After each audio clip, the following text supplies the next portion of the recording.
Menopause can show up in some pretty surprising ways in a body. Frozen shoulders, impressively long chin hairs, and itchy ears are just some of the strange yet pretty common complaints. But it's not just a physical transformation.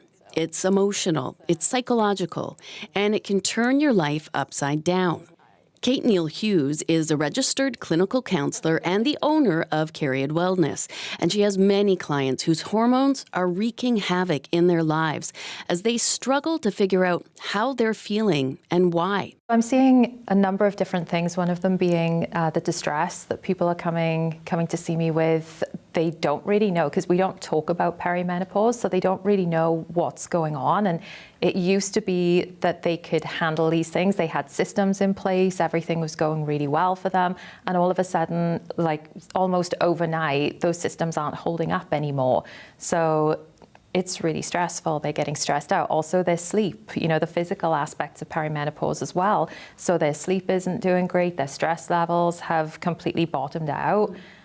And that's really stressful. It's affecting their parenting. It's affecting their relationships, their friendships, their work. So yeah, it's a stressful time. Relationships at this time can really falter, not just with our friends and family, but also with ourselves. Who are we now? I think a lot of the time, certainly in maybe our parents' generations, women just kind of pushed through it. But now we don't have to do that. Like maybe bringing more people on our team, like can our partners help support us? Can our kids? Because another thing about perimenopause is that when we're going through this, quite often our kids are going through puberty. So it's just a hormonal mess in the house.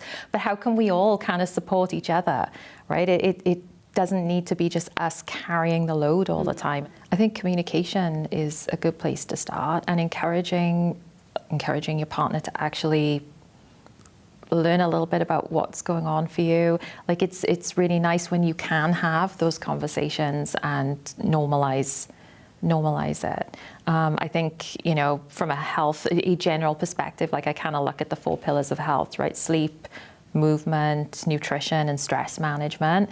If we can manage our stress a little bit better, then we can communicate better and just the friendship and enjoyment in the relationships as well. A lot of how I base my couples work is on the Gottman method. So I'm Gottman trained, and we really focus on communication and the friendship piece within that. Because then when we have that friendship, then we tend to be a little bit more forgiving of those moments and things like that. And it's also nice if partners can actually understand what's going on for us, so that we can have a little bit of compassion around that, because it's really important. And for some, long-held routines and systems that they've put in place to manage their lives and their mental health can suddenly fail and reveal even deeper change. When the hormonal fluctuations of perimenopause kick in, I will see a lot of people coming in saying things like, I used to be able to cope with this, now I can't. I don't know if you're familiar with window of tolerance theory at all. So it's kind of like we have a baseline and we have a window of tolerance. And throughout the day, we kind of go up and down within that.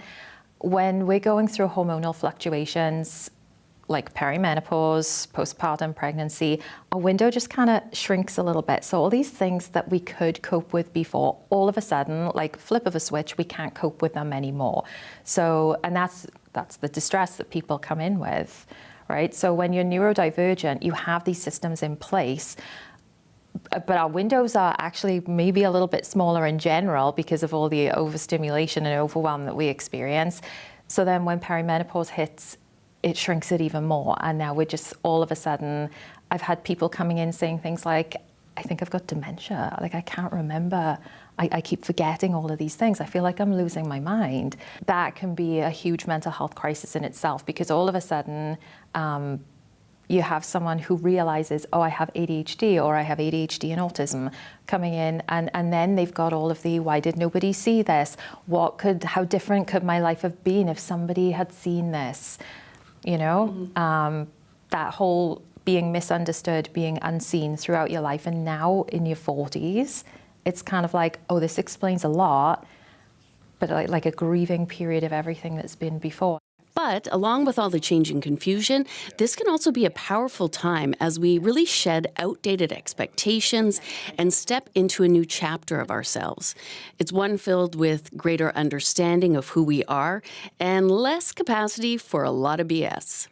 It's like an evolution of sorts, right? So I don't know if you're familiar with that concept, the I do not care club. Yes.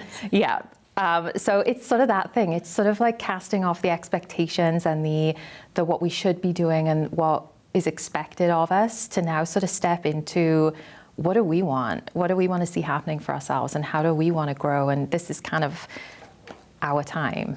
I've had many clients that talk about how the older they get, the more invisible they feel, especially in the workplace.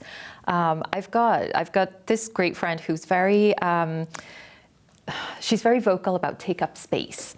And I think it's something that as women, we need to take up space, but we're also told don't physically take up space, right. You know, like keep small, but that energetically taking up space piece and getting permission, I think, from other women, you know, sometimes like being the example that other women might need to see.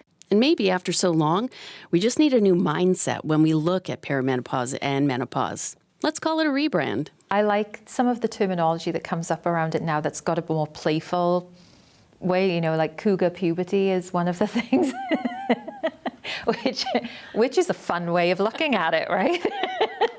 So I think kind of bringing those things up, you know, just to, I mean, there's no real way of making it sound fun. And I know everybody experiences it differently, but if we can just find the humor in things, sometimes like there's a healing in that as well, right? So continuing the communication, finding the lightness in something which is not always a very light experience to actually have, because we're going to go through it, you know, and it's a privilege even to go through it if we've gotten this far, right?